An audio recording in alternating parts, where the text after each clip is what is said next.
Muy bien. Entonces, ya se analizó la fase escrita de la etapa intermedia.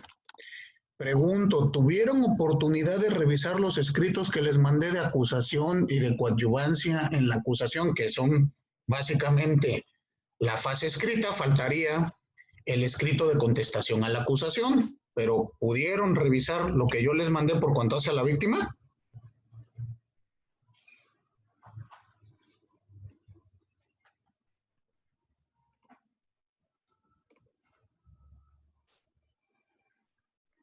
¿Quién me contesta? No veo.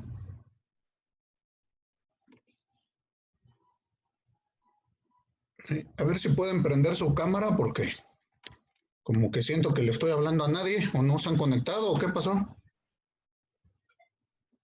Les pregunto, ¿pudieron revisar lo que les mandé o no? Para hacer la confrontación entre lo que ya se nos explicó desde el plano teórico a lo que ocurre en la práctica. ¿Sí pudieron checarlo? Sí. David me dice que sí. A ver, díganos, compañero David, por cuanto hace a víctimas, vamos a enfocarnos a víctimas, por favor. En el escrito de coadyuvancia de la acusación, ¿qué notó usted de acuerdo a lo que nos acaba de explicar la doctora Erika?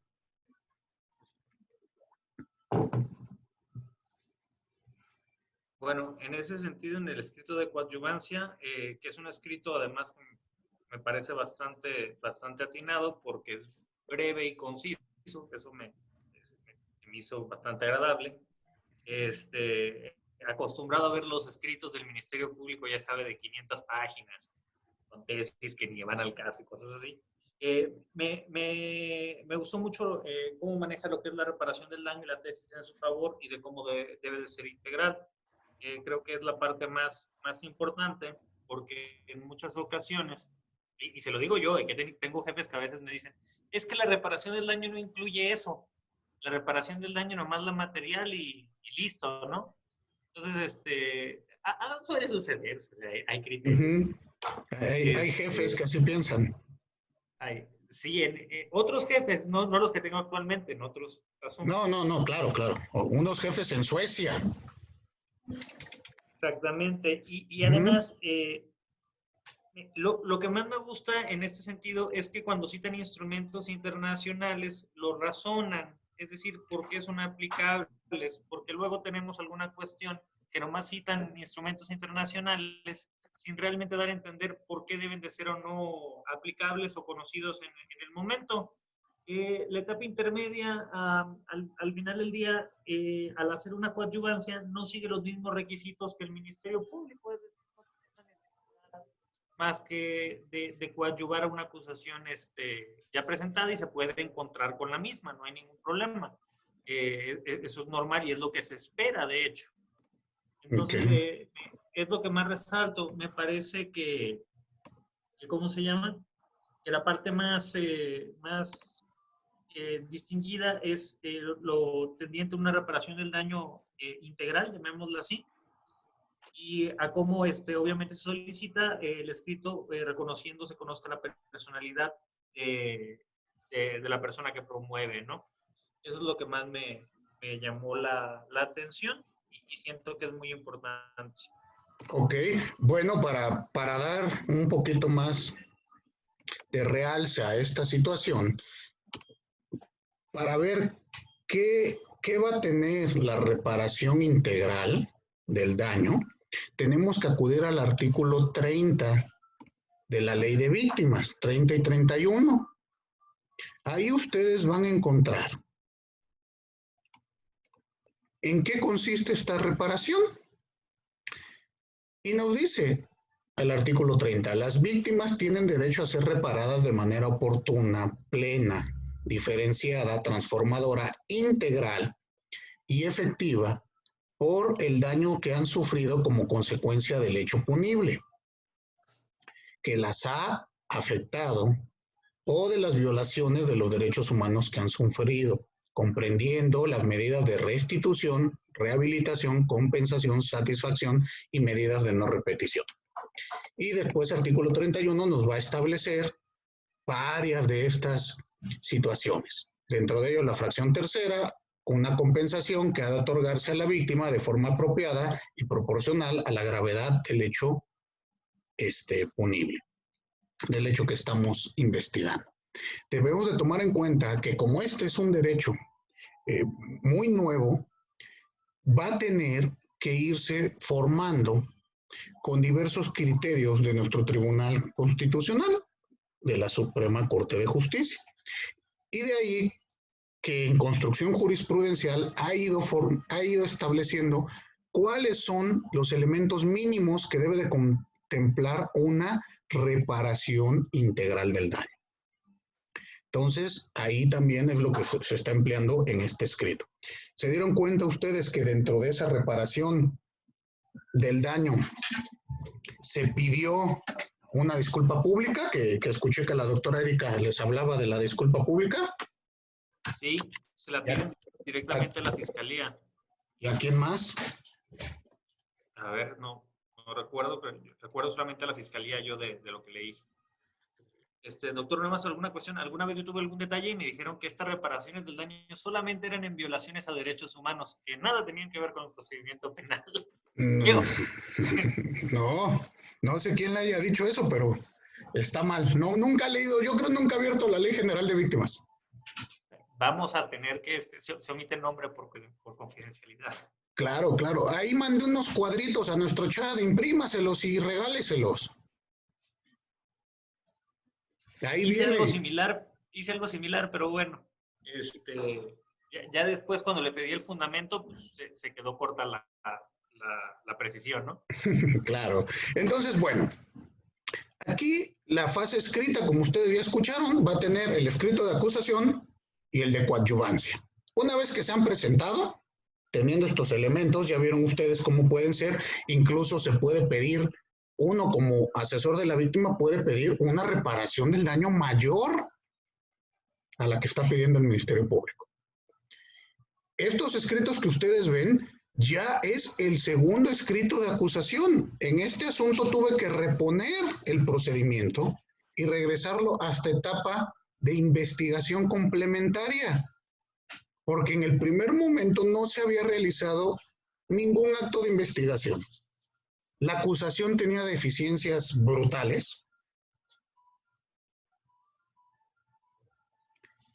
y esto le podía ocasionar a mi cliente que el indiciado saliera absuelto o en un futuro amparo dejarlo libre. Ya ven que casi ni se da eso por aquí, que todo el procedimiento se hace mal y hasta el último, después de 6, 7 años, tienen que salir otra vez porque se hizo mal las cosas.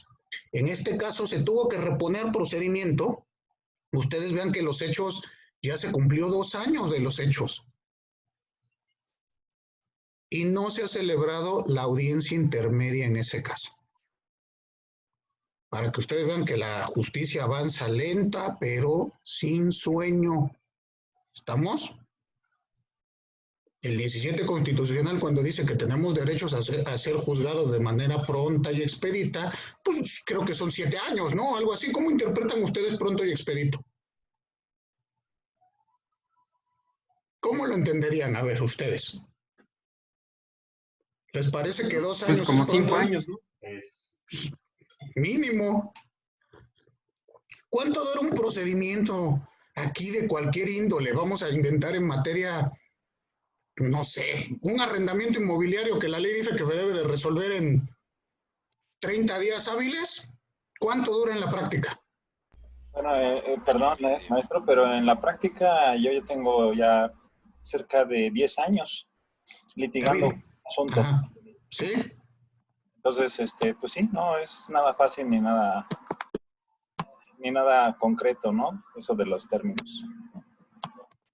Ok, entonces aquí en este caso ustedes ven esta segunda acusación donde me dicen, ya viene bien, la acusación se ve bien y la coadyuvancia pues también ya va caminando. Bueno, pero se tuvo que hacer, reitero, reponer todo un procedimiento y hasta la segunda vez que se tuvo que hacer el escrito de acusación, tuve que ir a hablar con el Ministerio Público y decirle, mire, licenciada, aquí o caminamos juntos, que creo que esa es nuestra función, o nos vamos a estar peleando nuevamente.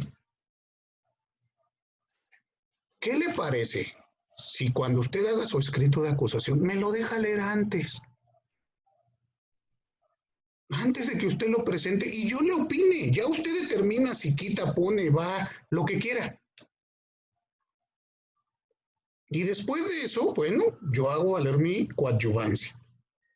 Con todo y eso, ya ven ustedes que tuve que hacer valer errores y vicios formales en el escrito de acusación. ¿Sí lo notaron, no? Sí.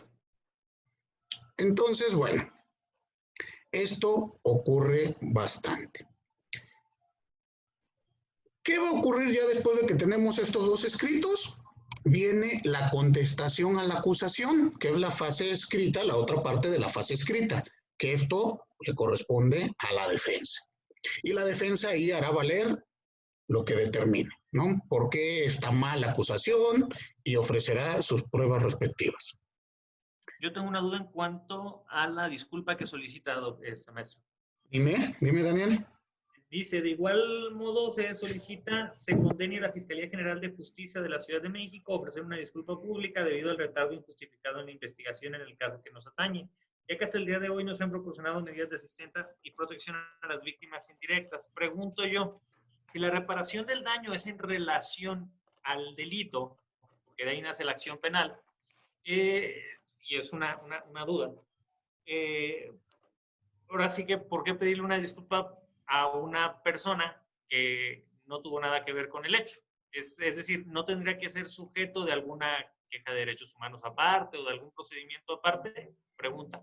Claro que sí, eso por cuanto hace a los procedimientos disciplinarios y penales, claro, pero aquí la disculpa es en razón del tipo de delito. Estamos hablando de un delito de violencia de género, donde su principal característica es la víctima no importa. Hombre, nada más mataron a una mujer, ¿qué más da?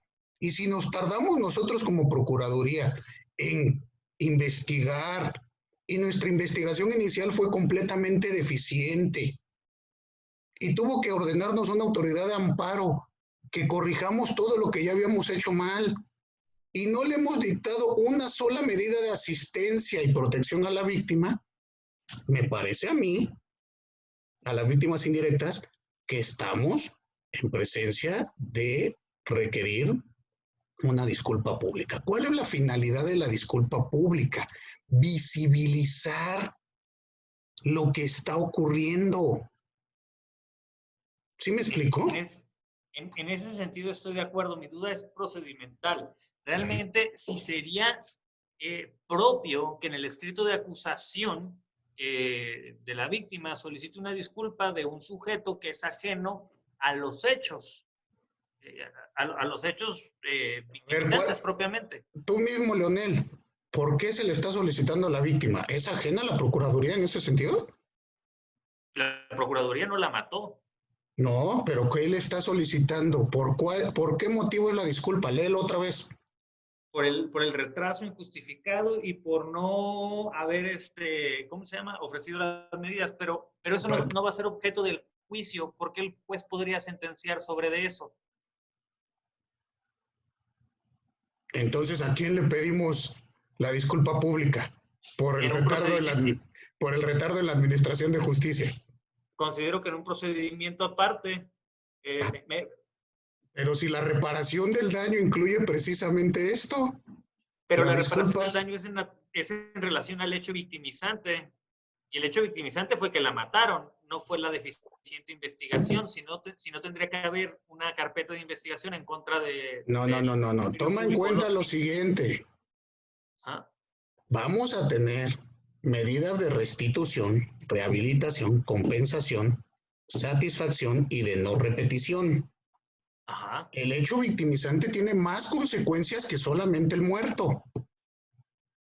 Porque aquí se está hablando para las víctimas indirectas.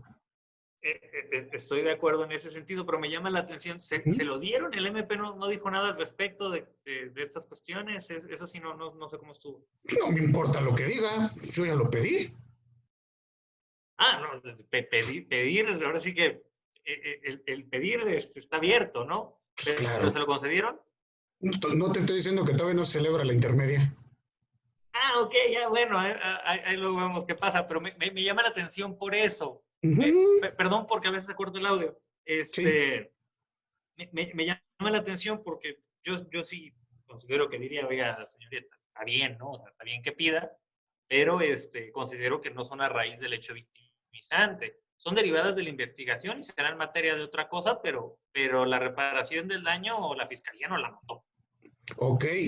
¿Has leído la sentencia del caso del campo algodonero en México?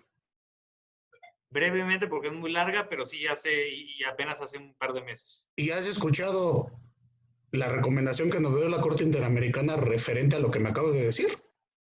Sí, Ok. sin embargo, aún así, en tanto muchas cuestiones no se estructuren en la ley secundaria, y en este caso la ley secundaria es clara y dice que es conexa al hecho victimizante. Bueno, pues vamos a empezar a construir desde esta trinchera. Reitero, la defensa de la víctima no se puede quedar en meternos al andaviaje administrativo, a ver cuándo camina y cuándo sacamos un reglamento que nos permita. Y si tú me vas a decir, aparte hable otra administrativo de responsabilidad del servidor público y que él te dé disculpas, recuerda que la responsabilidad del Estado dejó de ser subjetiva hace mucho y se ha vuelto objetiva. Es objetivo, estoy de acuerdo. Entonces, bueno, pero bueno, eso ya cuando salga la sentencia se las compartiré. 2 o 3 años o 5 o 10, esperemos a ver qué ocurre. Veo que Carla Ivonne quiere comentarnos algo, ¿le escucho, compañera? Pues es un poco en relación a tomar en cuenta a la víctima precisamente como un sujeto ya de manera procesal y esta visión de la reparación del daño que vaya un poco más general. O sea, estoy de acuerdo que a lo mejor en cuestión procesal pudiéramos tener una visión un poco más jurídica, pero lo que estamos pretendiendo al tomar en consideración criterios internacionales, al señalar que las omisiones de la Procuraduría tienen un efecto revictimizante y que eso debe cubrir la reparación del daño, es precisamente para hacer que los jueces empiecen a visualizar esa afectación y que empiecen a pronunciarse sobre estas cuestiones en cuanto a la reparación del daño. A mí me parece fundamental que el asesor jurídico empiece a tomar esa visión más procesal y no se adhiera únicamente a lo que diga el Ministerio Público, porque cada uno tendrá sus visiones, pero a mí me parece muy interesante al hacer la solicitud de una disculpa pública, no solo visibilizas el hecho, haces que el propio tribunal empiece a hacer de manera continua en cuanto a la reparación del daño, que para la víctima es importante que el Estado reconozca sus omisiones y que exista una protección directamente de aquellos administradores de justicia. Hasta ahí iría mi comentario.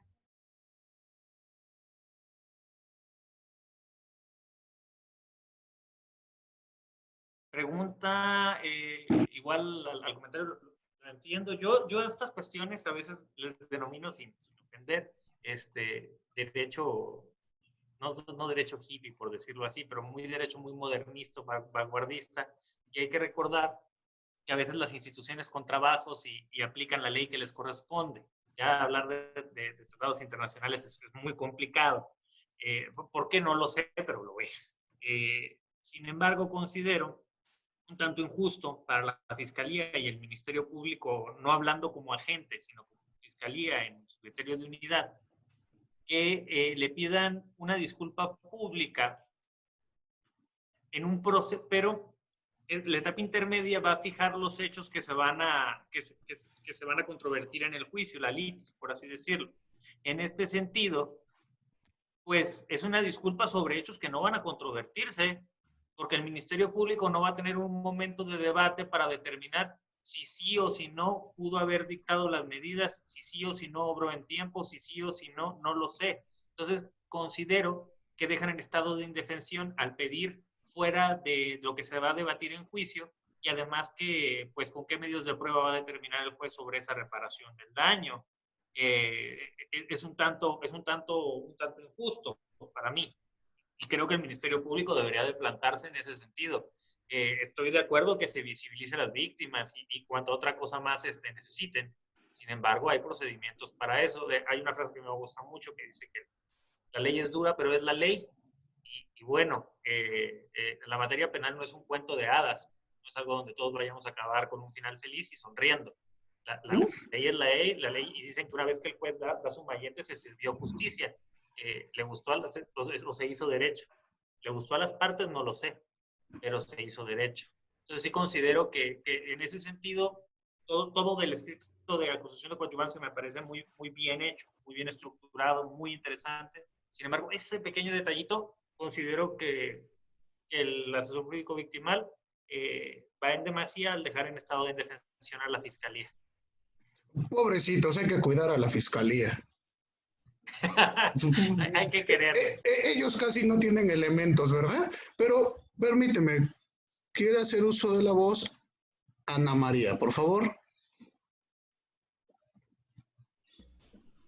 Buenas tardes, maestro. Sí, justamente dentro de este escrito en donde se establece lo relativo a la reparación integral del daño, igual me llamó la atención ese de la disculpa pública, solo que justo como lo comenta mi compañero, si bien en la ley, dentro de la ley de víctimas de la CDMX, en medidas de satisfacción, el artículo 71 señala que las medidas de satisfacción son aquellas acciones que contribuyen a mitigar el daño ocasionado a las víctimas mediante su dignificación y bueno, entre otras cosas. Y en el artículo 72, en la fracción cuarta, señala que es la disculpa pública de parte de las dependencias e instituciones del gobierno de la Ciudad de México, de los autores u otras personas involucradas, que incluye el reconocimiento de los hechos y la aceptación de las responsabilidades, lo cual nos permite justamente hacer visible el hecho o las circunstancias que se están viviendo, en este caso respecto del feminicidio. Y bueno, me llamó la atención porque efectivamente se encuentra sustentado y la manera en que usted lo hizo valer en este escrito fue concisa y solo por eso llamó sobremanera mi atención. Solo eso, gracias. Sí, reitero, miren, estas cuestiones de las disculpas públicas, ay, yo creo que es hasta cultural. A ver, ¿qué ustedes cuando se resienten un daño de un particular, de un cuate, no tarden en disculparse? Y las disculpas no son, bueno, si te ofendí, no era mi intención, pero discúlpame. ¿No les ha tocado? Sí. Entonces yo creo que va por ahí y tenemos que empezar a utilizar estas herramientas. Reitero, aquí la finalidad de una disculpa pública no es netamente procedimental, es por la cuestión del tipo de ilícito, visibilizarlo de acuerdo a los tratados internacionales y no seguirlo echando abajo de la alfombra como le han querido hacer desde hace muchísimo tiempo. Esto es una realidad. Y en cuanto las autoridades empiecen a dar cuenta que tienen que responder por sus omisiones, nos dejen de ver como plebeyos o súbditos y nos empiecen a ver como ciudadanos, puede tener o no alguna solución. Reitero, el pedir no empobrece, el dar es lo que cuesta. Yo lo puedo pedir.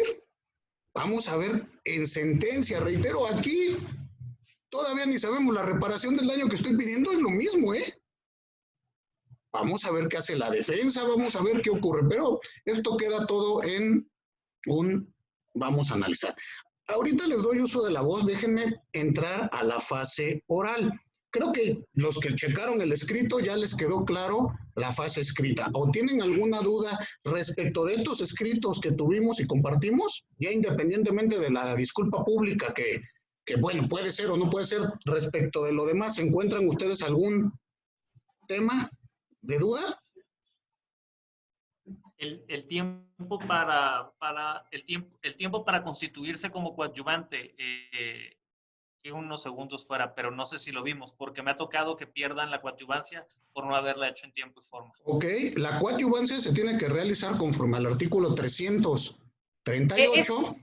Era 3 días. Lo que pasa es que hace rato lo platicamos, David. No sé si tenías algún problema con tu audio, porque de hecho te estábamos buscando, pero no te encontrábamos. Tuve problemas. Sí, ¿verdad? Tengo Yo también problemas. vi que varios tuvieron problemas con el audio. Es de 3 días. Una vez que es notificado, tiene 3 días para la coadyuvancia. Hablábamos de la coadyuvancia e incluso dijimos que si no llegase a coadyuvar en ese término, pierde sus derechos propios de la etapa intermedia, pero no puede perder los derechos propios del juicio oral, dado que el derecho contemplado para el juicio oral tiene una directa relación con la Constitución en el artículo 20, apartado C, fracción segunda de la misma. Muy bien. Entonces, Muchas gracias. aquí tenemos entonces el término. Bueno, pasemos a la fase oral, porque recordemos que hoy tenemos que acabar etapa intermedia. En la fase oral les envié. Perdón, dígame, doctora Erika. Nada más ya para concluir la fase oral, Adrián, si me permite nada más, voy a terminar la parte oral, dame 3 minutos. ¿Oral o escrita? Perdón, escrita, la parte perdón. escrita. Sí, adelante. Gracias. En la parte escrita, jóvenes, estábamos diciendo que esta fase formal escrita de la etapa intermedia iba a tener como principales actos la acusación, la notificación, el descubrimiento, condiciones de debido proceso, fecha y hora del lugar de la audiencia. Y estructuramos este tema de la acusación observando que todo lo que hagamos en esta fase escrita de la etapa intermedia tiene directa relación con la audiencia de individualización de sanciones penales y reparación del daño. De suerte que si no enunciamos aquí los diferentes medios de prueba, no vamos a tener nada para la audiencia de individualización. Y dijimos que en la fase escrita, el primer elemento de medio de prueba que se enuncia es respecto del delito y la culpabilidad, mismo que se va a desahogar en el juicio oral. El segundo es sobre la individualización, mismo que se va a desahogar en la audiencia de individualización de la sanción penal, con referencia y relación al artículo 410 del Código Nacional. Y el tercer tipo de medio de prueba tiene que ver con la reparación del daño, mismo que se tiene que analizar desde el artículo 27 de la Ley General de Víctimas y se desahoga en la audiencia de individualización de la sanción penal y reparación del daño. Los pusimos aquí con rojo los tres, por si alguien tiene alguna duda. Y finalmente les estoy poniendo aquí cuáles son las acciones que tendría que hacer cada uno de los asesores jurídicos como parte de la fase formal o escrita.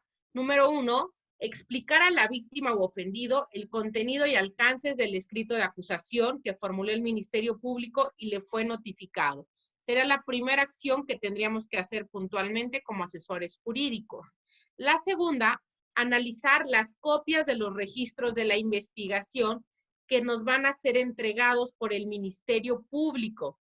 Esto es, analizar qué elementos se tienen ya y cuáles tendrían que presentarse, podrían pedirse o bien no fueron analizados, porque acuérdense que hablábamos que la víctima podría corregir vicios formales de la acusación y ofrecer sus propios medios de prueba. Entonces, es importante analizar los registros de la investigación para saber si algo de ello nos podría ser o ayudar. Luego, como tercera acción mínima, informar a la víctima o ofendido a partir de la notificación que podría constituirse como coadyuvante en el proceso, señalar los vicios formales de la acusación con la finalidad de que sean subsanados por el Ministerio Público, ofrecer medios de prueba que estime necesarios para la acusación del Ministerio Público, esto es desde la perspectiva del delito, ofrecer medios de prueba para la comprobación de la reparación del daño integral, desde la perspectiva de restitución, rehabilitación, compensación, medidas de repetición y medidas de satisfacción. Número 4, la cuarta acción que tendríamos que hacer como asesores jurídicos de víctimas sería elaborar y presentar el escrito correspondiente ante el juez de control de común acuerdo con la víctima. ¿Qué es esto? Aquello que iríamos a presentar al juez de control, donde estamos de acuerdo en qué es lo que queremos solicitar, qué es lo que queremos hacer. El ejemplo que les ponía en la reclasificación jurídica. Número 5, tenemos la obligación de participar del descubrimiento probatorio. Y número 6, muy importante en esta fase, proponer depurar hechos controvertidos en coordinación con el Ministerio Público. ¿Qué tipo de hechos controvertidos? Por ejemplo, si no vamos a debatir cuestiones como la muerte, pues no se va a debatir que murió, lo que se va a debatir es quién la mató, o cómo murió, o por qué murió. Entonces, podríamos empezar a tener bastantes acuerdos probatorios que bien podríamos hacer valer en la fase oral de la etapa intermedia. Es decir, dicho sea brevemente, esto que estuvimos viendo de cómo se estructura la etapa intermedia, primero, ¿qué aprendimos en la primera sesión conmigo antes del receso? Todo lo que pase en la fase escrita de la etapa intermedia se va a ver directamente relacionado en la individualización de sanción penal y reparación del daño en tanto medios de prueba. Segundo, cuando estamos viendo qué se lleva en la fase escrita de la etapa intermedia, tenemos 5 actos principales: la acusación, la notificación, el descubrimiento probatorio, las condiciones de debido proceso, la fecha lugar de la audiencia oral. Tercero, vimos que hay 3 tipos de medios de prueba que debemos tener claridad en la acusación. Aquellos que van a acreditar el delito, tipicidad, antijuridicidad, culpabilidad. Aquellos que van a acreditar el quantum de la pena, ya sea de la equidistante a la mínima o equidistante a la máxima, en relación con el 410. Y tercero, aquellos que tienen que ver con la reparación del daño, artículo 27 de la Ley General de Víctimas y 408 del Código Nacional de Procedimientos Penales. Y por último, lo que aprendimos en esta primera parte fue que son 6 las principales acciones que tendría que realizar el asesor jurídico de las víctimas para poder efectivamente decir que está haciendo un trabajo adecuado o por lo menos completo, o diríamos, son los 6 puntos del protocolo para el asesor jurídico de víctimas. Si cumplen estos 6 puntos, es lo mínimo que podrían hacer en una defensa de la fase escrita o fase formal de la etapa intermedia. Es cuanto, Adrián, solo me faltaba terminar esta parte y ahora avancemos a la fase oral de la etapa intermedia. Muchas gracias. Gracias, doctora. Entonces, bueno, creo que ha quedado más que claro todas estas actividades que tiene que realizar el asesor en esta etapa oral, perdón, escrita. Ahora les decía, tenemos que partir a la etapa oral. Y aquí quiero preguntarles, ¿pudieron ver la audiencia intermedia que les mandé? Porque ahí hablaríamos de etapa de fase oral en etapa intermedia. ¿Quién pudo verlo? Erika, ¿puede dejar de compartir la pantalla, por favor? Les pregunto, ¿quiénes tuvieron oportunidad de checarlo? Doctor Adrián. Dígame. Nos referimos a la audiencia oral fase intermedia, donde usted actúa como defensa ahora. Exacto, pero ahí lo primero que quiero que me analicen en esa audiencia, ¿quién es la víctima? ¿Es la de los menores? ¿Esa mera? Ajá. La víctima al parecer es la madre, ¿no? No, ¿cómo? Bueno, son los menores, los 4 menores. Entonces, todos partamos desde ahí. Estamos hablando del delito de incumplimiento en obligación alimentaria. La víctima es aquel deudor alimentario que tiene derecho a recibir esta obligación, y entendámoslo no desde el aspecto familiar, del derecho familiar, sino como una obligación filio-paternal. Es decir, no tiene que haber una sentencia de un juez. La obligación que yo tengo de darle alimentos a mis hijos surge desde que están los niños, ¿están de acuerdo? O hasta que un juez me ordene.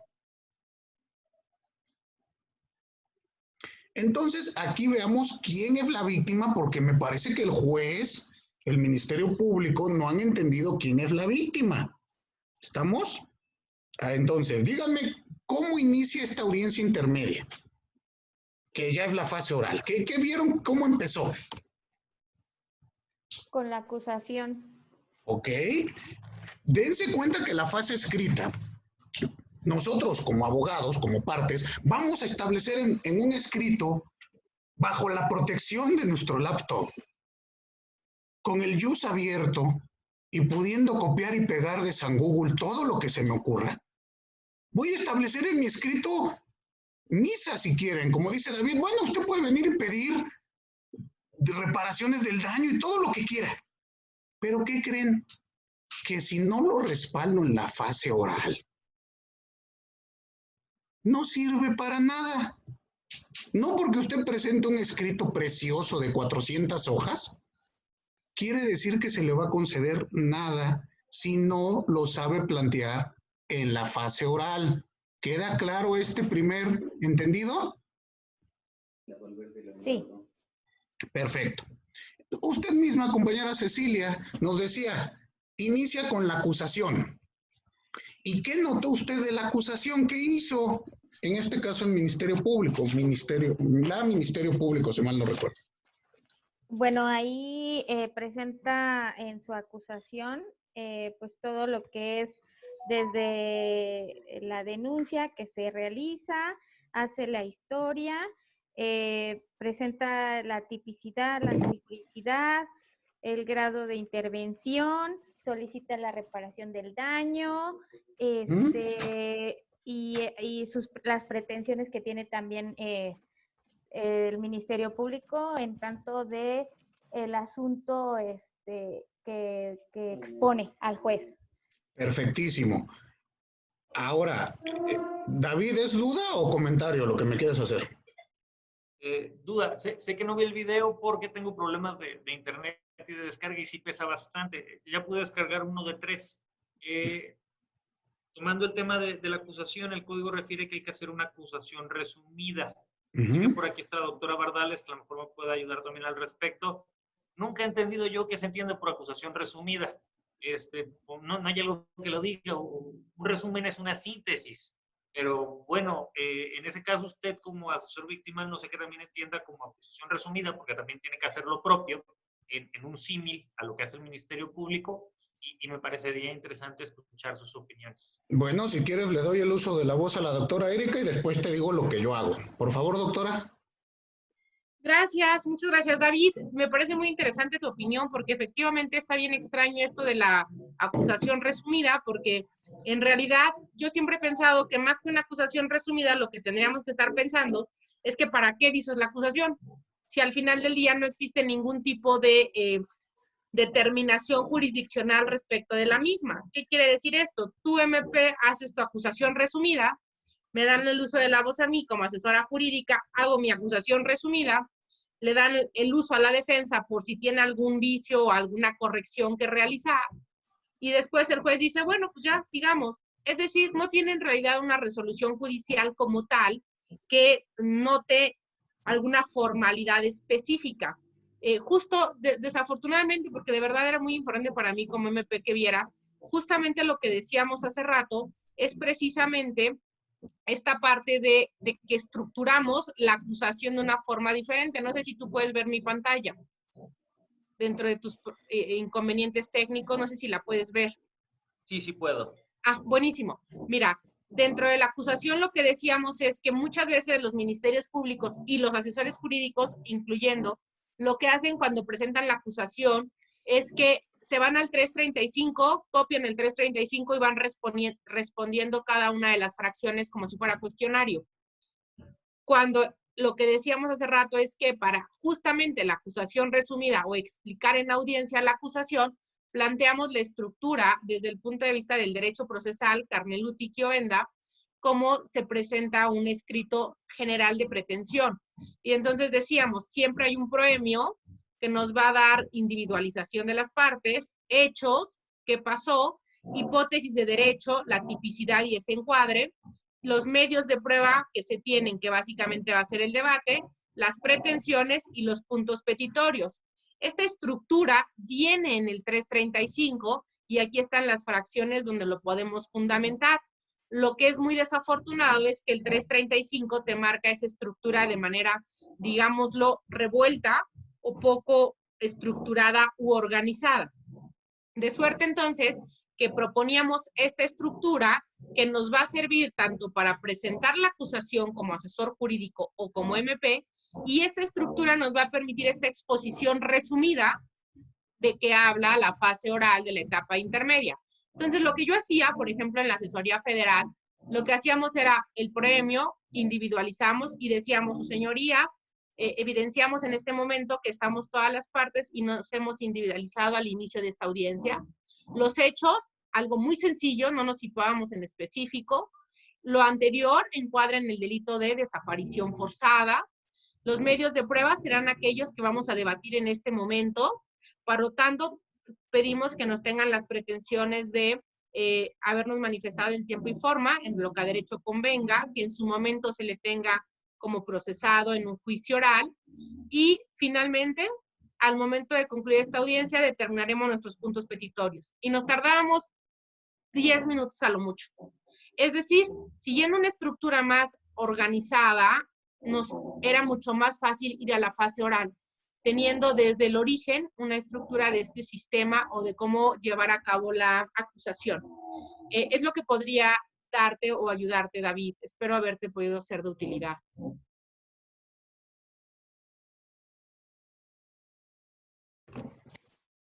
Bueno,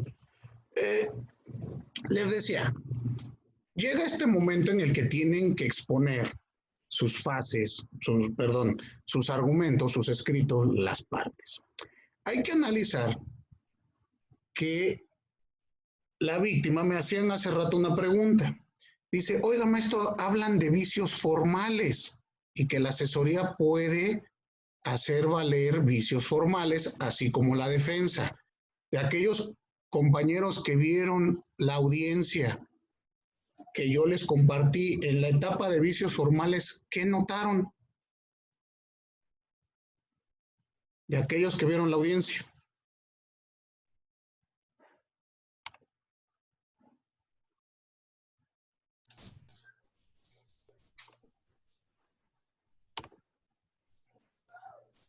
¿En la de alimentos? Ajá, en la etapa intermedia. El juez no quiso entrar a opinar o a acordar al respecto, ¿no? Que dijo que eso correspondía a otra etapa.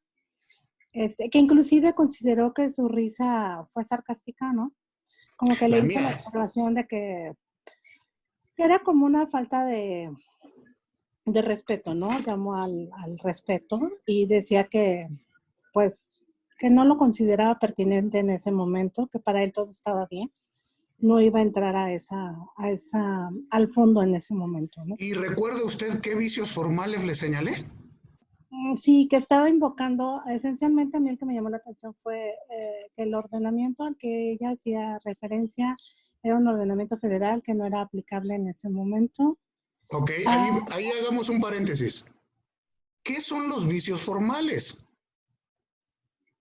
Nos dicen, pues los vicios formales son, pues, vicios, errores de dedo, de fecha, de lugar, y ya, eso es lo que nos han dicho. Entonces, ay, mira, aquí puso Sánchez con Z y es con S. A eso se ha resumido en la práctica. Pero cuando tú le dices al juez, señoría, en la acusación están invocando una ley que no es aplicable al caso concreto, ¿qué me respondió el juez? Que no, que eso correspondía a otro momento, que para él que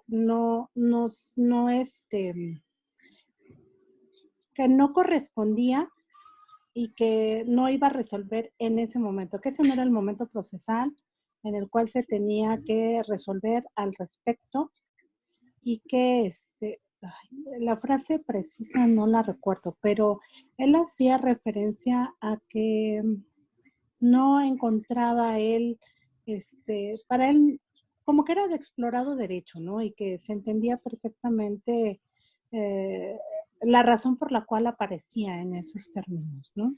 Ok, y si recordamos que en materia penal la aplicación de la ley es exacta aplicación de la norma, ¿no? Sí, sí, sí. Incluso el juez dice, ¿le favorece a usted, señor defensor, que le estén aplicando una ley que no es válida? Pues no. Eso dijo él. Bueno, lo tienen en video. Bueno, déjele doy el uso de la voz. Ahorita se lo doy, doctor Miguel Ángel. Primero levantó la mano la señorita Perla. Muchísimas gracias a usted, compañera. Señorita Perla, ¿quería comentar algo? Bueno, solo quería comentar que realmente el juez solamente señalaba estos tipos de vicios como si estaba mal el nombre, si estaba mal las palabras, solamente se limitó a eso. Y lamentablemente en la práctica eso es lo que se está haciendo. No permiten una adecuada. Yo como si fuese asesor, en ese caso era defensor, pero me considero asesor porque estoy defendiendo a los menores que están bajo el cuidado de mi cliente, que al fin y al cabo son las víctimas en ese ilícito. Entonces digo, oiga, me está invocando en la acusación. Aquí estamos hablando de una acusación formal, que de acuerdo a criterios internacionales, si la acusación formal no viene debidamente estructurada, fundada, motivada y se me explica todos los artículos con los cuales sustentan la acusación, viola el derecho a la debida defensa. Entonces tenemos que entenderlo desde aquí. Vamos a analizar que si no se me permite realizar estas adecuaciones formales, vamos a tener problemas en la estructura de nuestro procedimiento. Doctor Miguel Ángel, dígame. Bueno, evidentemente hay que analizar esa audiencia, no se acaba en 1 hora ni en 2 horas. Se va a producir seguramente, si lo hacemos, tanto discusiones como debate. Ambos, no debería ser así, pero ambos. Digo discusiones porque hay algunas cosas que no se entienden por compañeros nuestros que no son especialistas y que son abogados generales nada más. Otro que son agentes del Ministerio Público y tienen una formación evidentemente de acuerdo a los años de experiencia y conforme lo hemos formado en el Instituto Nacional de Ciencias Penales desde que inició este nuevo sistema, ¿no? Otros más que quizás sean jueces y que tengan pues ese carisma, ese carácter de comprender a los demás que están en el debate, y otros más que pudieran calificar los agravios en una apelación.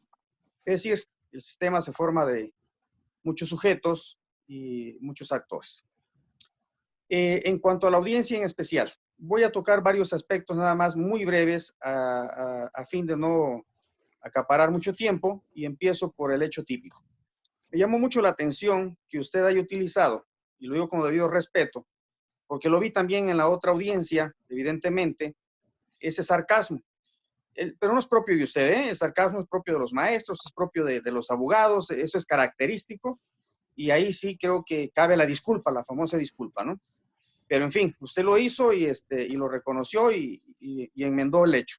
Pero hablando del hecho típico, es evidente, se lo dijo correctamente el juez tuvo mucha paciencia en esa cuestión. Hay otros jueces que yo he visto que al no entender nada más lo que se debe de ya por explorado derecho, efectivamente en el foro jurídico, de entender por hecho típico, que voy a entender yo por un hecho, un acontecimiento precisamente que sucede en el mundo de la realidad. Ese es un hecho, un acontecimiento. Y típico, ¿por qué? Porque ese hecho es el que la ley debe de señalar como un delito, es decir, está tipificado como tal. Usted quería encontrar quizás una cuestión de una denominación más técnica del tipo penal como tal. Bueno, pues una cosa es la tipicidad, otra cosa es el tipo penal y otra cosa es el tipo como tal simple. Entonces, hay varias clasificaciones, son cuestiones técnicas que se deben de invocar efectivamente de acuerdo al acto procesal. El hecho típico está contemplado de hecho en el Código Penal para la Ciudad de México.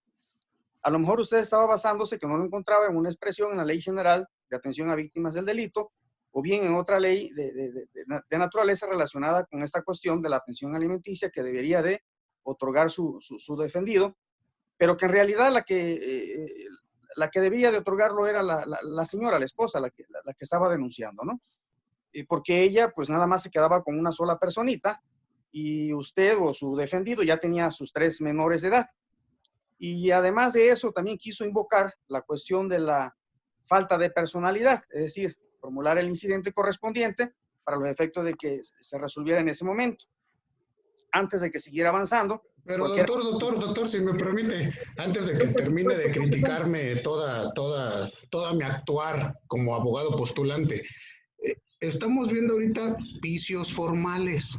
A eso nos estamos refiriendo precisamente a los vicios formales. Cuando se hace valer el vicio formal y qué debemos de entender por él en la práctica y más que nada enfocado hacia las víctimas, que es a lo que yo voy.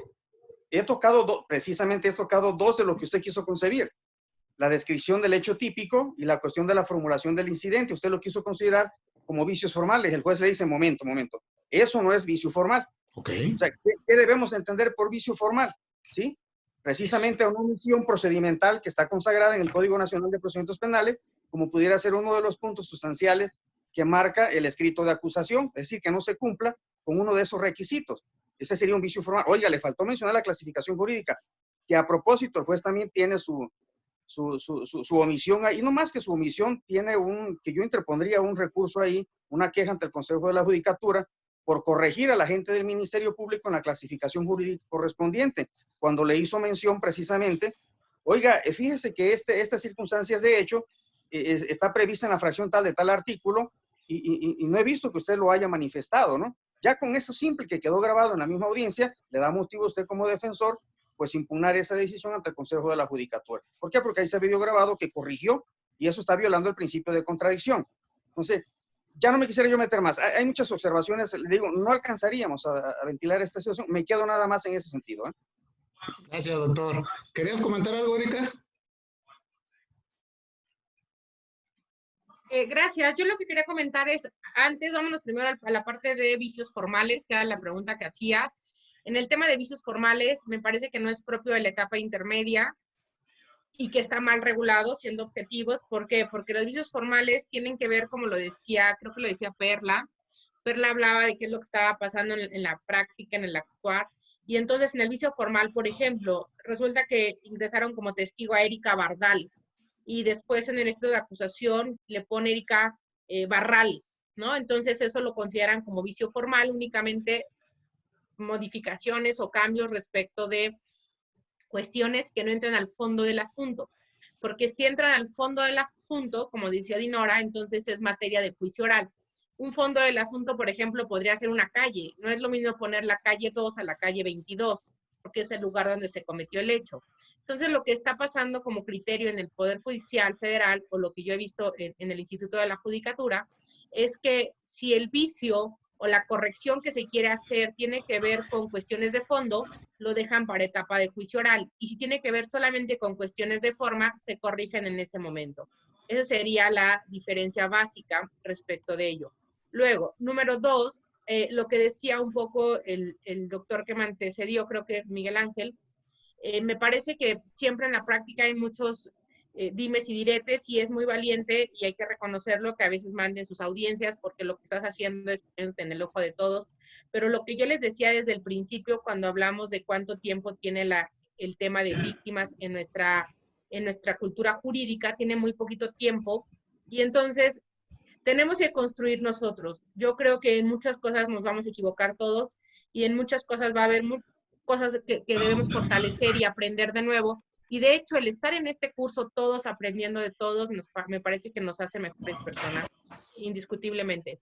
Entonces, me parece que yo vi la audiencia, la vi bien, por supuesto que siempre va a haber cosas que mejorar porque todos tenemos formas de litigio completamente diferentes. Únicamente creo que no, bajo el argumento que daba el doctor Miguel Ángel, no se violenta el principio de contradicción. Yo lo que argumentaría en la queja sería la violación al principio de imparcialidad, para que entonces atacar de nulidad directamente la resolución del órgano jurisdiccional. Y 2, lo dejaría, en lugar de irme a la queja, creo que dejaría el acto procesal sembrado o sentar las bases de dicho acto procesal para irme al amparo indirecto, porque conforme al artículo 74 y 75 de la ley de amparo, si lo digo en la audiencia, lo puedo utilizar en vía de amparo. Entonces, me parece adecuada la estrategia del doctor Miguel Ángel, solamente que yo lo hubiera hecho por violación al principio de imparcialidad y en lugar de irme a la queja, me hubiera ido al amparo para haber sembrado el acto de autoridad o el acto que perjudicare. Es todo. ¿Pero amparo indirecto? Sí, me hubiera ido al indirecto, porque con la resolución de la Corte 74/2018 tendrías que hacerlo valer en el momento procesal oportuno. Esto es, dentro de esta etapa, dentro de esta fase, para evitar que se tengan por caducadas las instancias y precluidos los derechos. Ya que si me espero para una violación procesal en amparos directos, me van a decir que son actos consentidos y por lo tanto me van a sobreseer el agravio o incluso el amparo. Exactamente, yo hice valer el amparo indirecto contra estas situaciones, que son los medios de impugnación de los que voy a hablar al final de la audiencia. Obvio, hay situaciones en las que yo sentí que había un agravio hacia mi cliente. Ustedes vieron que no fue tomado en cuenta esta situación que yo manifesté y se puede hacer valer, ya explicaremos, ya nos adelantó la doctora, como amparo indirecto. Vamos a ver que también hay otro acto que lesiona los intereses de mi representado y que se puede hacer valer en apelación. Lo mismo ocurre para las víctimas. El asesor jurídico puede hacer valer en esta audiencia si considera que se ve violentado y está dentro de los supuestos de amparo indirecto. Recordemos que para que proceda en etapa intermedia tendremos que hablar de actos de imposible reparación y no limitarnos a actos procedimentales. Y bueno, obviamente agotar principios de definitividad cuando sea necesario. Si hay que agotar algún recurso, lo tendremos que agotar en el momento. Entonces, decíamos, vicios formales, ya vimos los criterios, ya escuchamos qué dice la autoridad, ya escucharon qué dicen los postulantes, ya escuchamos qué nos dice la doctora Erika, qué nos dice el doctor Miguel Ángel, y de aquí pues no queda más que construir conocimiento. No existe un solo momento o alguien que nos diga, esto es un vicio formal, seguimos construyéndolo. Entonces, bueno, eso es por cuanto hace a vicios formales. Después, ¿qué siguiente momento llegó en la audiencia? ¿Qué percataron ustedes en esta etapa intermedia en fase oral? Me decían por ahí, me adelantaban que se interpuso un incidente. ¿Sí notaron el incidente de qué era? Sí, el incidente era con relación a la falta de personalidad por parte de la madre, en el sentido de que ella estaba en representación de sus menores hijos en ejercicio de la patria potestad, que creo que ahí se creó una controversia muy fuerte entre usted y el juez, porque no entendía el juez lo que es la guardia y custodia y el ejercicio de la patria potestad. Fue mi apreciación. Ok, bueno, creo que hasta el propio juez lo dice, ¿no? Sí. No. Yo recuerdo que hasta el propio juez, ¿sí tú lo notaste, Oscar? ¿Qué dijo el juez?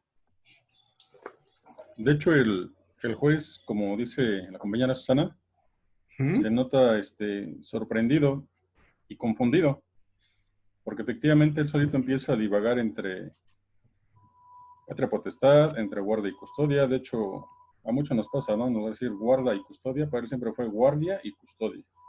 Sí. Y también, de hecho, ahí también, en esos momentos, si no estoy mal, si no recuerdo, yo creo que llegó a su confusión. Ahí sí no sé si fue salida estratégica, porque dijo que tenía otra audiencia para un control de detención. Manda un receso, después ya regresan, y también ya regresa con un poquito las ideas más estructuradas.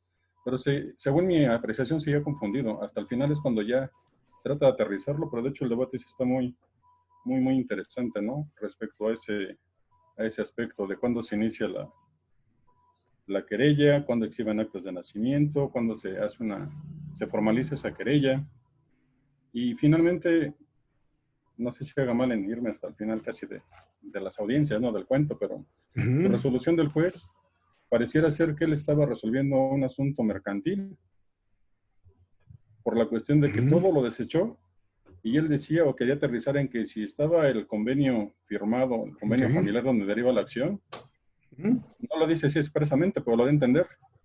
A materia de defensa, prácticamente pretendía dejar sin defensa, en este caso, al señor Jorge, si mal no recuerdo su nombre, porque, digo, habría que equipararlo a un documento ejecutivo mercantil que a su incumplimiento trae aparejada ejecución. Y voy mucho más allá, porque incluso el ejecutivo mercantil, sabemos que tiene sus formalidades, pero se acepta pago parcial. Y aquí el juez en sus intervenciones prácticamente decía que o cumplía todo el convenio como estaba tal cual, pero no aceptaba, en otras palabras, pagos parciales, por así decirlo. Exactamente. Señorita sí, Perla. aristas, ¿no? Perdón. Sigue, perdón. Señorita Perla, por favor. Sí, bueno, respecto de lo que preguntaba el juez, con otras palabras, pero dio a entender que pues todos estaban aprendiendo de estas figuras familiares.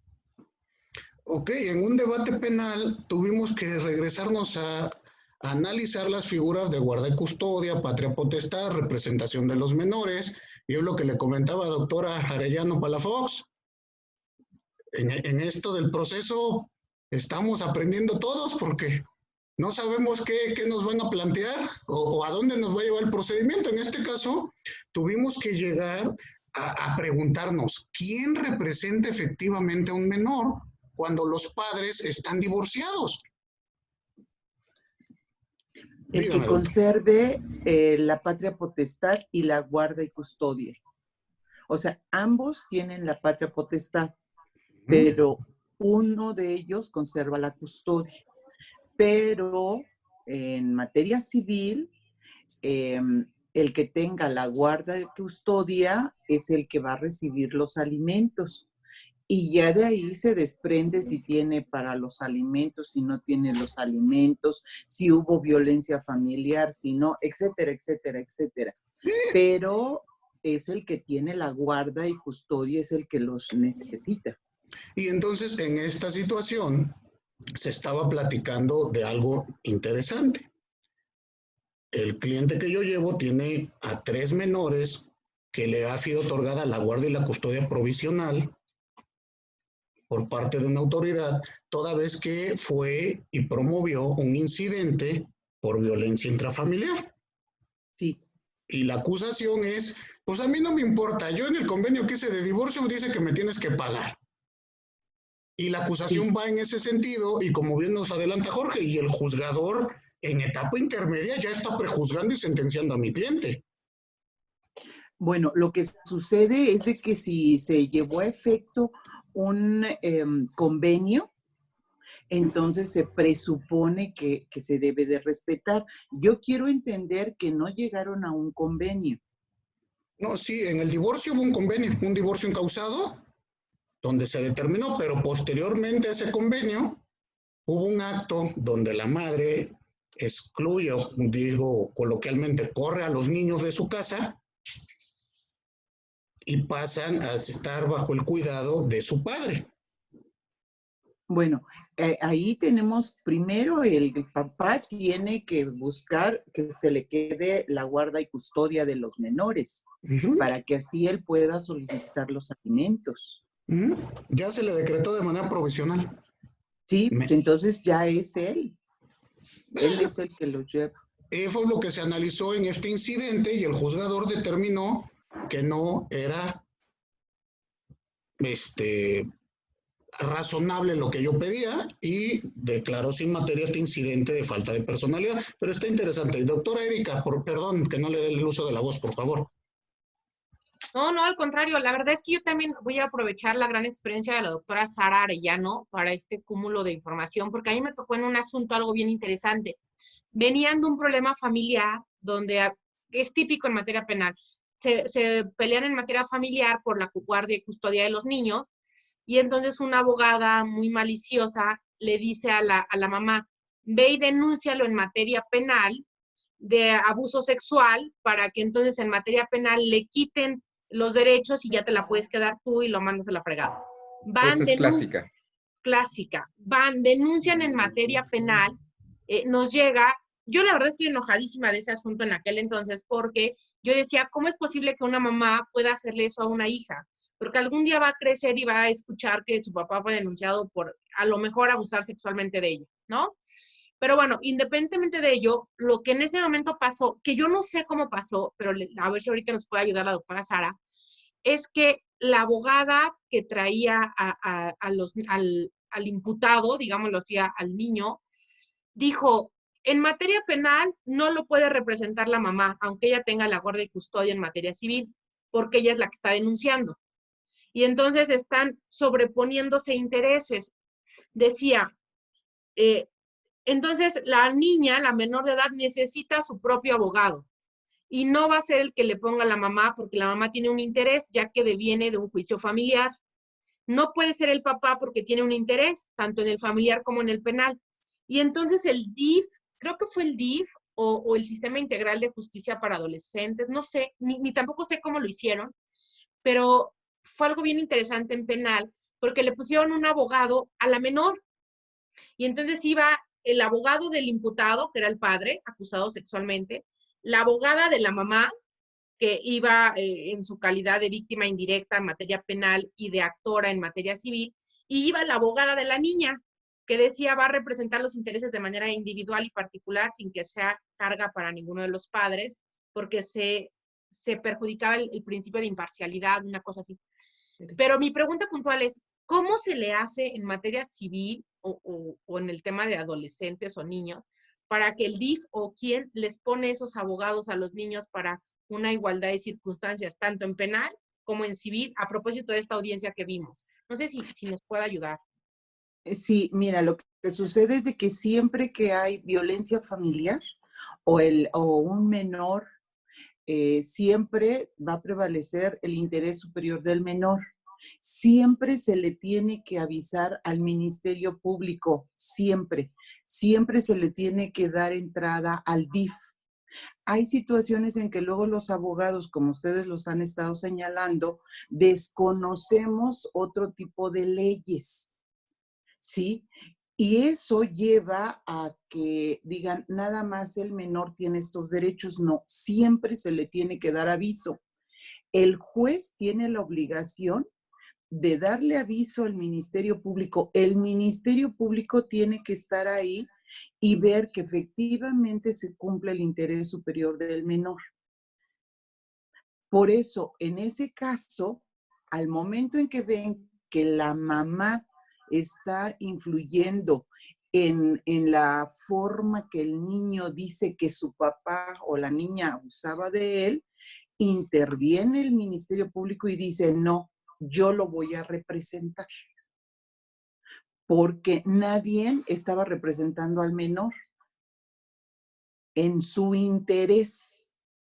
Aquí por eso luego yo difiero un poquito, porque todo lo damos como si fuera novedoso y eso no es cierto.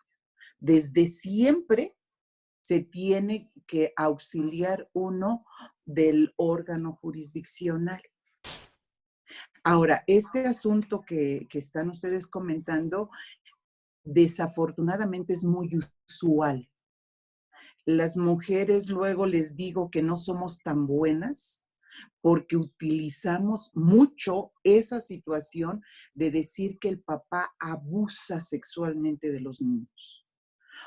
Por eso siempre se cataloga, y hago la aclaración, yo defiendo a las mujeres, soy mujer y me ha costado mucho trabajo estar donde estoy, pero no somos tan buenas, Nosotras somos veladitas, pero vamos con todo. Y sobre todo con los menores. Somos muy abusivas con los menores. Muchísimas gracias. Muchas gracias, doctora. Una cuestión en este mismo caso del que yo puse a examen. Para fines de amparo, doctora Erika, yo estoy solicitando se nombre un representante especial del menor, basándome precisamente en que ambos padres tienen intereses que pudieran ser contradictorios para los derechos del menor, toda vez que ambos están siendo señalados como probables sujetos que pueden estarlos dañando en su esfera jurídica. En virtud de lo cual, conforme al 8 de la Ley de Amparo, estoy solicitando al juez de distrito que le nombre un representante especial. La figura viene contemplada en materia de amparo. Y eso mismo lo he tenido que realizar en diversos procedimientos, como el otro que les compartí del allanamiento de morada, donde el padre de los menores pretende allanar este inmueble. La señora madre de los menores, como les comenté, fue víctima de un feminicidio y entonces el menor pues tiene que ser representado por alguien. No existe una determinación judicial, no se ha abierto un juicio de guardia y custodia donde a los menores se les pase la guardia y la custodia a lo mejor a los abuelos, a los tíos, de acuerdo al orden de la legislación familiar civil correspondiente. Pero no obstante ello, en el procedimiento penal necesitan estar representados. Entonces, bueno, recordemos nuevamente este cambio de paradigmas, como nos dice la doctora Arellano, le agradezco muchísimo que nos aporte. El menor se convierte en un sujeto de derecho y ya no en un mero objeto de derecho. De ahí que tenga que ser escuchado y representado en juicio. Por favor, David, veo que tienes la mano levantada, dime. ¿Qué tal, maestro? De vuelta coincido con la doctora que nos narraba estas cuestiones, en el sentido de que el Ministerio Público también tiene algunas otras actividades fuera del ámbito penal. El representante social también efectivamente puede constituirse en materia de menores, y lo que habitualmente hace es que llama al DIF para que se apoye de manera directa. No es tan malo el Ministerio Público, a veces también tiene estas dobles funciones. Sin embargo, aquí pasa algo muy interesante. ¿Por qué? Porque el menor, pues bueno, tiene sus capacidades, ¿no? Tiene su capacidad de goce, la de ejercicio es la que está limitada. Pero para ejercerla, pues los dos padres se ven impedidos porque tienen un conflicto de intereses, como usted bien lo señala, y pues necesitamos a alguien que vea, ahora sí que no solo por sus intereses y por los del menor, que vea exclusivamente por el mejor interés del menor, y eso lo puede hacer un ente público que debe y está obligado de garantizarlo, como por lo general es el DIF o el Ministerio Público en estos asuntos. Entonces considero muy propio su técnica de litigación, al acudir a la vía de amparo para que le denominen, para que le pongan al menor un representante que esté libre de cualquier injerencia, que solamente vea por el menor. Ok, muchas gracias, David. Y tomo nota. Gracias, muy amable. Susana Martínez, ¿quieres comentarnos algo? Perdón, es que luego se me van entre tanto la pantalla y no veo quién quiere intervenir. Muchas gracias. Un saludo a la doctora Sara Arellano. Las dos somos en familia. Creo que no me he ubicado porque me veo medio oscurita, pero ahí nos quedamos siempre en sala de firmas, sola. Mira, yo quería comentar algo. Dígame. Con relación, regresándome un poquito a la incidencia que alegabas de lo de la patria potestad, hay tres figuras importantes dentro de la patria potestad. Uno de ellos es la suspensión, la pérdida y la limitante de la patria potestad. Eso. Ajá, entonces, cuando hablamos de la limitante en la patria potestad, nos referimos en esos casos de divorcio o de donde los padres están separados y uno de los padres conserva la custodia y guarda de los menores. ¿Esto qué quiere decir? Que el padre que no tiene a los menores se va a ver limitado en su ejercicio de la patria potestad porque se le va a ir más la carga en ejercicio de la patria potestad al padre que tiene en ese momento la custodia de los hijos, que en este caso el señor Javier tiene la custodia de 3. Y hablamos, es Javier o Juan, no me acuerdo cómo se llama, perdón. Sí, ¿Cómo se llama? Tiene la custodia de 3 de sus menores, que son mayoría comparado contra el otro que tiene la madre en este caso, ¿no? Entonces, en este caso sí podríamos, se me ocurre que podríamos considerar aquí esa limitante que tiene la madre de ejercicio de la patria potestad sobre esos menores que están al cuidado del otro progenitor. ¿Y usted misma, compañera Susana, notó que se le hizo ese argumento al juez, que existía una limitante a la patria potestad? Sí, así es. ¿Y qué manifestó el juez? No entendió lo que era la patria potestad con la guarda y custodia, ¿no? Es un conflicto, en la práctica te lo puedo asegurar, es un conflicto que tenemos aún con los mismos jueces del orden familiar. Ajá, o sea, son situaciones muy graves que se dan y que entonces es una lucha constante en explicarles lo que es la guarda y custodia con el ejercicio de la patria potestad. Entonces, pero a ver, aquí les hago una pregunta a mis compañeras que son de derecho de familia. ¿Yo lo expliqué bien o no me di a entender estas dos figuras en la audiencia? No, sí están bien. Sí, fue excelente la explicación. Está muy bien. Decía Calamandrei, el abogado en una audiencia nunca puede cometer el grave error de darle clases a un juez. Eso lo dice en su elogio a jueces, Piero Calamandrei, porque te vas a ganar la enemistad del juzgador. Pero creo que es la práctica usual ahora, ¿no? Pero ¿no se dieron cuenta que el propio juez me pide que le explique? Sí, hay que regalarle un buen compendio de derecho de familia al juez. No, deje de eso, que curse familia 1, porque eso se ve en familia 1. Lo vimos desde derecho romano. Exacto. Aparte, siempre nos critican porque dicen que nosotros damos pura teoría. Se les olvida que de la teoría sale la práctica. Indudablemente. como ahorita usted que está señalando la nulidad. Usted sabe que muchos de los jueces no le entran a la nulidad. ¿Por qué? Porque pasa precisamente lo que señalábamos de los vicios formales. Y no le entran a la nulidad y entonces se salen. Perdón, Sí. No, para eso. Gracias a ustedes. Perdón, Susana, te interrumpí. No, adelante. Otro punto importante aquí, cuando hablan de los representantes de los menores, el interés contrario o intereses. Yo fui Ministerio Público adscrita a juzgados familiares, entonces tuve muchos asuntos de representación de menores. Y de hecho, casi todas mis pláticas que doy, conferencias y todo, son relacionadas a la protección de los menores. Maravilloso. Porque finalmente son las víctimas más vulnerables dentro de nuestra sociedad y son los que siempre están involucrados en los juicios, ya sean penales, familiares, están involucrados y desgraciadamente no tienen una representación. Y los jueces no entienden lo que es el interés superior del menor. Ese es otro punto grave. Y es grave porque ni los mismos familiaristas, jueces en familiar lo entienden. Entonces, obvio que a veces los penalistas pues tampoco lo puedan entender, ¿no? Me refiero a los jueces. Entonces, el Código Civil, no recuerdo ahorita el artículo, cuando hablamos de escucha de menores, nos habla de los representantes de menores. Tan es así que en un juzgado familiar tenemos que tener un representante de menor, ¿no? En este sentido. Pero ahora con las reformas ya se escucha a los menores. Tiene que estar presente el Ministerio Público, los peritos y el juez puede estar y está con los menores independientemente de su edad, con los juicios orales de ahora, ¿eh? Sí, así es, en efecto.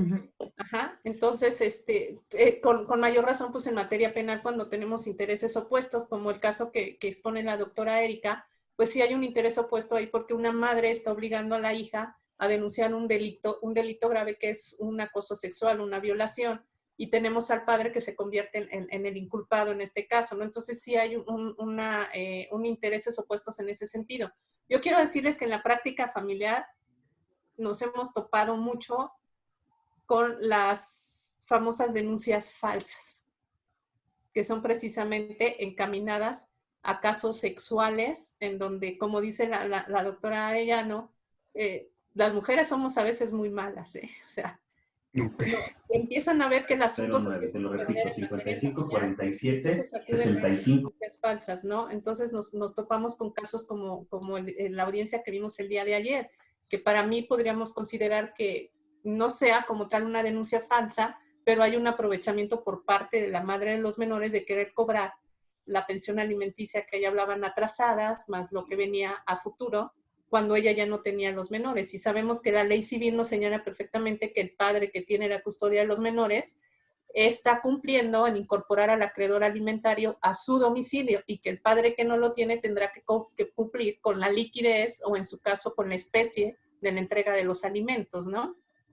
Sí, claro. Aquí una preguntita. Bueno, yo sé que aquí a lo mejor los reflectores los jalé yo en la audiencia porque el juez me regañó, pero yo la audiencia la compartí para que ustedes vieran qué hizo el asesor jurídico, porque estamos viendo víctima. A mí me toca estar de ambos lados, ¿eh? Cuando defiendo al delincuente, pues también. Cuando defiendo a la víctima, pues tengo que hacer mi show, ¿verdad? Pero el asesor jurídico en esta audiencia, ¿qué actividades realizó? ¿Qué es lo que yo quiero que analicemos? Porque estamos viendo víctimas. ¿Cómo vieron? ¿Era asesor o asesora? Ya, de verdad no me acuerdo. Asesor. ¿Y qué vieron que hizo él? Nada.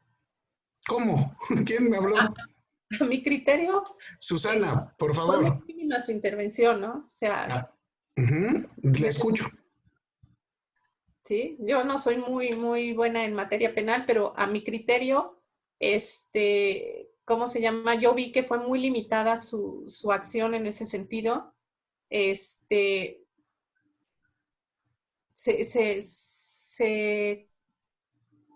No sé, yo siento que se guió mucho por lo que estableció el Ministerio Público. Fue muy, ya sé que no es coadyuvante ya ahorita, pero bueno, se apegó mucho a lo que dijo el Ministerio Público en ese sentido. Y no, yo siento que no tuvo el argumento para poder refutar lo que usted estaba diciendo en la audiencia con relación a la personalidad de su clienta, con relación a la falsedad, porque prácticamente es una falsedad el sentido de seguir exigiendo el pago de una pensión cuando sabemos que hay un antecedente en un juicio familiar en donde se le está decretando a ella la obligación de un cumplimiento alimenticio, ¿no? Ok. Señorita Perla, ¿la escucho? Sí, pues justo lo que decía, que deja actuar completamente al Ministerio Público. Yo creo que basada en como el antiguo sistema de que nada más pues decían que sí y todo lo hacía el Ministerio Público. Yo creo que se les hace difícil entrar a este nuevo sistema de que ya deben participar. Ok, y esta es una constante, ¿eh? Los asesores públicos tienen normalmente esta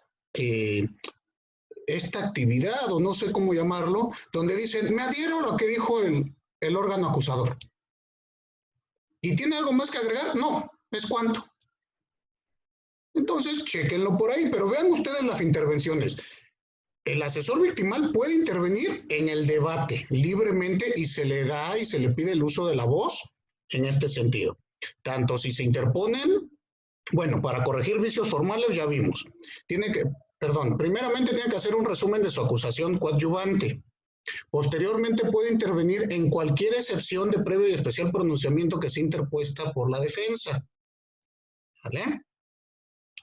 Después va a venir el debate respecto, bueno, otras actividades, aunque no estén en el orden, porque ya se me está acabando el tiempo y no quiero abusar ya de nuestro tiempo.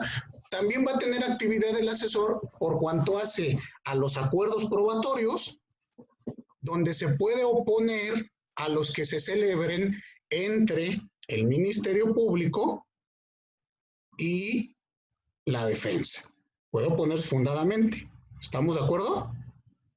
Y además, bueno, se va a ver el debate respecto de la exclusión o admisión de los medios de confirmación o de los datos de prueba. Entonces, aquí veamos en el sentido de que las pruebas es el segundo elemento en esta audiencia que yo mandé que le puede causar agravio, en este caso a mi representado. Porque si ustedes se dieron cuenta, Oscar, me decías, ¿qué pasó con las pruebas de la defensa? Las excluye el juez en su mayoría. ¿Y cuál es su argumento? Pues el que le comentaba, básicamente, él, como ciertamente lo comentaban mis compañeras, refiere que no están relacionadas con el hecho controvertido. Exactamente, y lo que le comentaba, él quiere ceñirlo a la existencia del convenio, a que había fechas precisas para el pago de esos alimentos, a que había cantidades líquidas, y no recuerdo el otro. Pero insisto, ¿Y se dieron cuenta que hay un momento en la audiencia donde el juez me pide que exponga mi teoría del caso? Sí. Y ahí señalé cuáles son los hechos que yo iba a acreditar. Sí, y de hecho lo que comenta la compañera Susana, entre otras formas de garantizar ese pago de obligación alimentaria, es la incorporación de los menores al hogar. Usted se lo hizo saber, había una resolución incidental, o sea, no más fue de hecho, es el hecho que los chicos, los tres, sufren violencia familiar, el papá los arropa en su domicilio, lo hace el conocimiento de la autoridad competente, que es la familiar, y tiene una resolución en ese sentido. Pero todo eso el juez dijo que para él era irrelevante, que no tenían razón de ser. Y comentando nada más la actuación del asesor rápidamente, doctor Polanco. Sí, por favor. Que aparentemente no hizo nada. Digo, es una persona un poquito grande, perdón por la palabra, pienso yo que un poquito mañoso. Porque ese que no hizo nada, cuando usted oferta medios de prueba para la reparación del daño, él primero decía que no le aceptaran esa documental precisamente, una documental pública. Después usted le hace ver que ya la habían aceptado al Ministerio Público, prácticamente nada más está adheriendo a la misma. Y después pasan unos momentos y vuelve a intervenir y dice que quede asentado que usted y el otro abogado se habían desistido de esa prueba, no sé si lo recuerdo. No me acuerdo de ese pedacito. Esa parte por ahí, a mí me llamó la atención que aparentemente no hizo nada, pero ese documento para mí es muy importante y él hábilmente en 2 ocasiones intervino, bueno, hábilmente con sus respectivas comillas, ¿no? Primero para decir que no se la admitieran a ustedes como defensa y segundo para decir que estaban desistiendo de la misma cuando nunca se había mencionado esa situación. Exacto, bueno, parte cada quien de sus defensas. Entonces, bueno, hemos llegado a nuestro límite de las 2 de la tarde. Creo que hemos agotado la fase oral. A mí lo que me interesa es que lo vean en la práctica, vean que puede ocurrir diversas situaciones. Si ustedes me lo permiten, les puedo compartir los medios de impugnación que hice valer en esta audiencia para que lo chequen en el entendido que esto es meramente de chisme, porque no tiene que ver con víctimas. Aunque yo, en mi estrategia de defensa, considero que la víctima es el menor, no la señora. Y en virtud de ello, estoy tratando de jalarlo para allá mediante el amparo. Yo les comparto el documento con todo gusto. Hice valer un amparo indirecto y una apelación en contra de la exclusión de los medios de prueba. ¿Sale? Esos documentos se los comparto con todo gusto y los invito a que lean los documentos que se llaman prolegómenos del derecho probatorio y el otro que se refiere a la hermenéutica en las imputaciones normativas fácticas en el derecho procesal, para que, bueno, para que vean hacia dónde va lo que yo escribo. Como decía la doctora Arellano, para mí es fundamental la doctrina para hacerlo valer en la práctica. Y lo que yo estoy haciendo valer en la práctica se basa en esos escritos, en esos estudios. ¿Estamos? Entonces partamos de ello. Bueno, sin más, no me queda más que agradecerles infinitamente su atención. Creo que esta clase tuvimos bastante participación. Creo que vamos a seguir con las audiencias para que nos siga despertando el interés. Entonces, veamos casos prácticos y hemos terminado etapa intermedia con sus respectivos medios de impugnación para mañana enfocarnos a la etapa de juicio oral. Entonces yo no me queda más que agradecerles infinitamente todas sus atenciones, tan valiosas aportaciones que como siempre me llevo y tengo que ir recapacitando para ser un mejor estudioso del derecho. Les agradezco infinitamente y doctora Erika, le doy la palabra para los avisos parroquiales que quiera hacernos. No, ningún aviso parroquial, al contrario, agradecer profundamente su participación. Les voy a preparar un brief de antes de la audiencia, qué acciones debería hacer el asesor jurídico durante la audiencia y posteriores a la audiencia, con el que iniciaremos la clase de mañana, para entonces poder entrar a juicio oral. Y aquí les estoy haciendo varias notas para que lo puedan tener como parte del documento o parte de sus notas, que con toda sencillez y humildad les aportaré para estas sesiones. Y pues nada, que bienvenido y muy atenta, muy agradecida de estar aquí con ustedes, a la doctora Alma, por supuesto, a Adrián, a la doctora Raspón, en fin. Mañana nos vemos y Dios los bendiga. Quédense en casa. Gracias, doctora. Gracias. Hasta luego. Gracias a todos.